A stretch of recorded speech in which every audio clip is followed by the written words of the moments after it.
اور ایک بات میں آپ کو بتا دوں، ایک بڑی بات، میلاد بھی ہم منا رہے ہیں اور میلاد ہی کے یہ تو مجالس ہے نا، میلاد کی محفلیں ہیں۔ اب یہاں سے کچھ چیزیں سمجھنی پڑتی ہیں۔ دیکھیں دنیا کا ایک اصول ہے، جس کے لیے محفل سجاتے ہیں جب تک وہ رہتا ہے تب تک محفل ہے کہ نہیں؟ جب تک وہ رہتا ہے تب تک وہ محفل ہے۔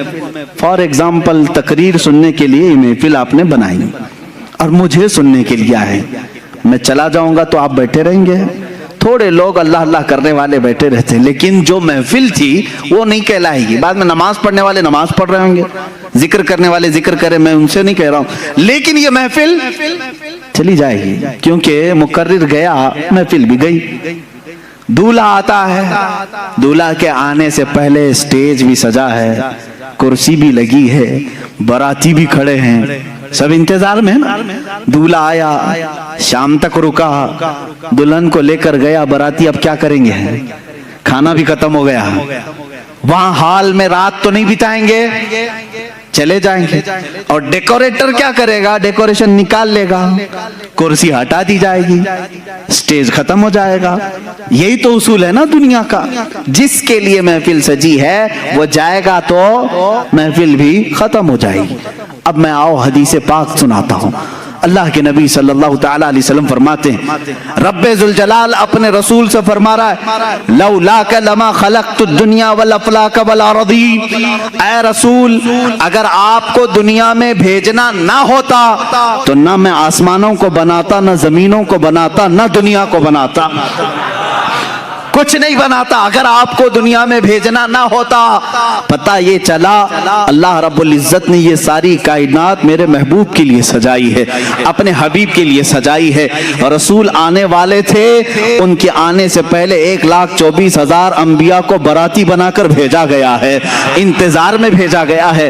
آسمان کا شامیانہ تانا گیا، زمین کا بچھونا بچھایا گیا، ستاروں کی چمکاہٹ لگائی، جگمگاہٹ لگائی گئی، چاند و سورج کو لائٹنگ کے طور پر کائنات میں سجایا گیا ہے، اور یہاں پر درختوں کے پھل پودے سارے یہ سجاوٹ میں اللہ رب العزت نے ہر چیز فرما دی، اور انسانوں کے بھی ایک عظیم جھرمٹ رکھا۔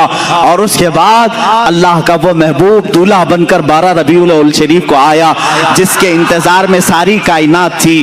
چاند بھی اسی کے انتظار میں تھا، سورج بھی اسی کے انتظار میں تھا، آسمان بھی اسی کے انتظار میں ہے، زمین بھی اسی کے انتظار میں ہے، انبیاء بھی اسی کے قصیدے پڑھ کر کے دنیا سے گئے۔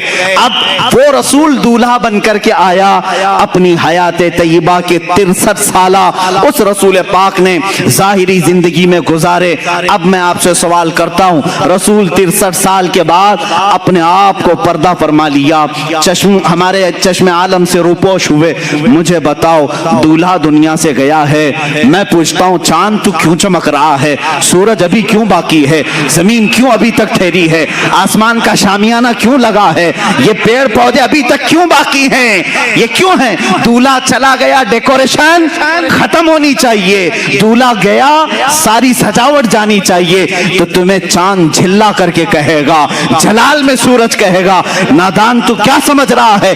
دولہا گیا نہیں، دولہا اب بھی موجود ہے، دولہا اب بھی موجود ہے۔ چاند کی جگمگاہٹ، سورج کا یہ چمکنا، تاروں کی جلملاہٹ، اور پیڑ پودوں کی خوبصورتی، یہ سمندروں کا لہلہانا، زمین کا بچھونا، آسمان کا آشیانہ، یہ اس بات کی غماز ہے، اس بات کی دلیل ہے کہ دولہا اب بھی ہمارے درمیان موجود ہے۔ یہ اور بات ہے کہ چند عالم کے لیے وہ اپنے آپ کو پردے میں رکھا ہے، پھر دولہا اپنی اور اعلیٰ شان کے ساتھ قیامت کے دن رونما ہوگا۔ یہ رسول پاک کی حیات کی سب سے بڑی مثال ہے۔ میرے عزیزوں، میں کہتا ہوں دولہے کے لیے سجایا گیا تھا تو سجاوٹ ختم ہونی چاہیے کہ نہیں؟ سجاوٹ ختم ہو جانی چاہیے تھی، یہ سجاوٹ آج بھی ہے۔ یہ اسی کی بات کی دلیل ہے کہ وہ دولہا آج بھی موجود ہے۔ وہ جو نہ تھے تو کچھ نہ تھا، وہ جو نہ ہو تو کچھ نہ، وہ اگر نہیں ہے تو پھر کچھ نہیں ہونا چاہیے۔ تمہیں ماننا پڑے گا سب کچھ ہے تو وہ بھی ہیں, سب کچھ ہے تو وہ بھی, وہ جو نہ تھے تو کچھ نہ تھا, وہ جو نہ ہو تو کچھ نہ ہو, جان ہے وہ جہان کی. کیا ہے وہ؟ جان ہے وہ جہان کی. ارے جان ہے تو جہان ہے. تم سب زندہ ہو, اگر جان ہی نکل گئی تو تم سب مردہ ہو جاتے.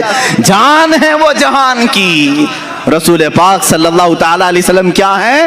پوری کائنات کی جان ہے, اور جان ہے تو جہان ہے. یہی بات تو امام اہل سنت فاضل بریلوی بھی فرماتے ہیں. اللہ کی سرتاب قدم شان ہے یہ, انسان نہیں انسان, وہ انسان ہے یہ. قرآن تو ایمان بتاتا ہے انہیں, اور ایمان یہ کہتا ہے میری جان ہے یہ. ارے جان اگر چلی گئی تو تم کیوں زندہ ہو؟ جان ہے اب بھی, اور اسی جان کی بدولت یہ گرماہٹ بھی ہمارے اندر ہے. اگر یہ تپش آپ دیکھ رہے ہو, یہ حرارت ہمارے جسموں میں دیکھ رہے ہو, تو اسی نور خدا کی برکت ہے. وہ رسول پاک کی تربت انہر سے چھن کر آنے والی روشنیاں ہمارے سینوں کو آج بھی منور مجلل